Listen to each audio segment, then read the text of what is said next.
कि पाकिस्तान को इस वक्त सबसे बड़ा जो मसला दरपेश है वो बिजली का मसला है। और बिजली का बिल जिस जिस घर में आता है वहाँ से आहें भी निकल रही हैं और बद्दुआएं भी निकल रही हैं। लोग नहीं दे सकते बिजली का बिल, और बिजली का रेट जो बढ़ाने वाले हैं उनके घर में बिजली मुफ्त है।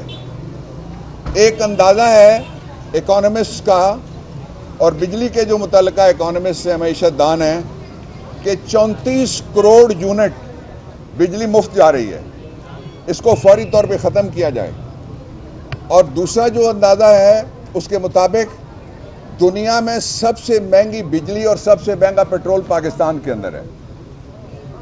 बिजली के ऊपर इमरान खान बहुत कंसर्न है, और वो बंदा जेल में बैठ के अपने पब्लिक के लिए सोचता है, अपने लिए नहीं सोचता। जब भी बात होती है वो कहता है मुझे ना किसी से डील चाहिए, ना मुझे किसी से डील चाहिए, ना मुझे किसी से रियायत चाहिए।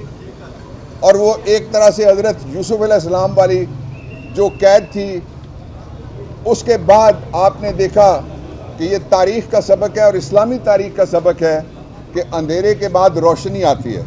रोशनी की किरणें मुख्तलिफ़ जगह से इंशाअल्लाह फूट रही हैं। जो दूसरी बात मैं आपके सामने रखना चाहता हूँ वो ये है कि कल इस्लामाबाद की इंतज़ामिया को मैं सवाल करना चाहता हूँ कि हमारा कोई एक शख्स भी झंडा लेके बाहर निकले, पाकिस्तान तहरीक इंसाफ का या इमरान खान की तस्वीर लेके निकले, आप उसके पीछे पूरी पुलिस लगा देते। मैं नहीं कहता किसी के भी पीछे पुलिस लगे, इसलिए कि पुलिस सियासी है। पुलिस नहीं रही, सियासी है। ख़ास तौर पे इस्लामाबाद और पंजाब की पुलिस 99% सियासी है। जितने लोगों को लाया जाता है सियासी बुनियाद पे लाया जाता है।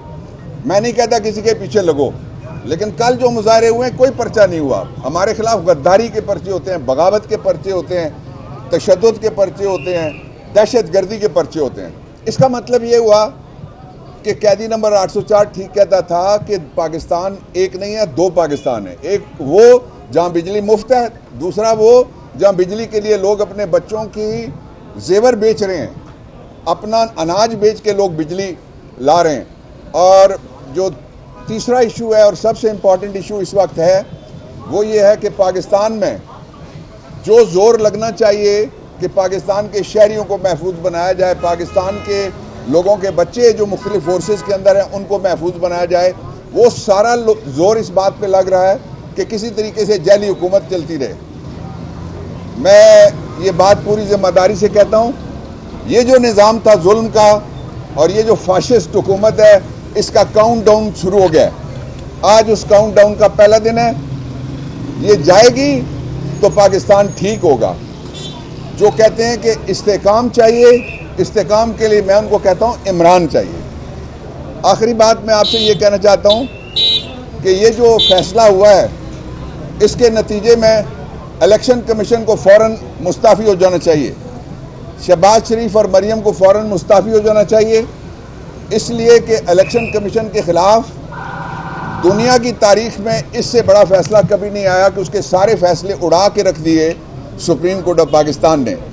हालांकि आर्टिकल 218(3) में इलेक्शन कमीशन, देखा ना, साबित हो गया पुलिस सियासी है। जो इलेक्शन कमीशन है वो 218(3) में इस बात का पाबंद था कि वो फेयर इलेक्शन कराता। फेयर इलेक्शन 8 फरवरी को हुआ, 9 फरवरी की डकैती हो गई उसी मैंडेट की। चोर आ गए और चोर उठा के ले गए घर का सामान। अब उसकी वापसी इंशाअल्लाह इस फैसले के बाद शुरू हो जाएगी।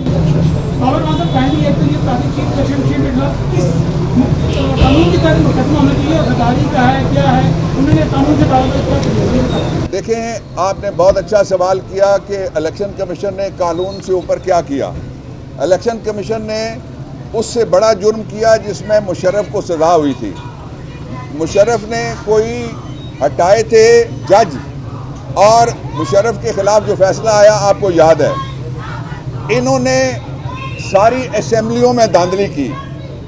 मेंबर्स हमारे जो मैंडेट से आए हुए थे वो सारे के सारे, उन्होंने सारे जितने भी आए हुए थे उन सब को उड़ा के रख दिया, इसलिए ये आर्टिकल 6 का सीधा मुकदमा है। अच्छा बाबू आप क्योंकि वजीर भी रहे हैं, आप ये बता दें कि सीटों के तनासब से आप क्या पीटीआई की हुकूमत गिराएगी बनाएगी? नहीं, मारने दो नारे भाई, क्यों नहीं, लोगों की आवाज़ है, हम क्यों रोकें जी। आप पार्लियामेंट में वजीर भी रहे, सीटों के तनासब से क्या पीटीआई इस पोजीशन में आएगी कि आइंदा आने वाले कुछ दिनों में आपको किसी और के साथ इत्तेहाद करके हुकूमत गिराए?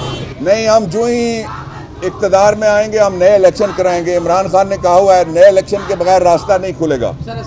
हमें कोई हंग पार्लियामेंट नहीं चाहिए और हम फौरी तौर पे नए इलेक्शन का मुतालबा कर रहे हैं और ये कल की जजमेंट से ये बात साबित हो गई कि इमरान खान का मुतालबा दुरुस्त है। हम इस्तीफे लेंगे भाई, देंगे नहीं।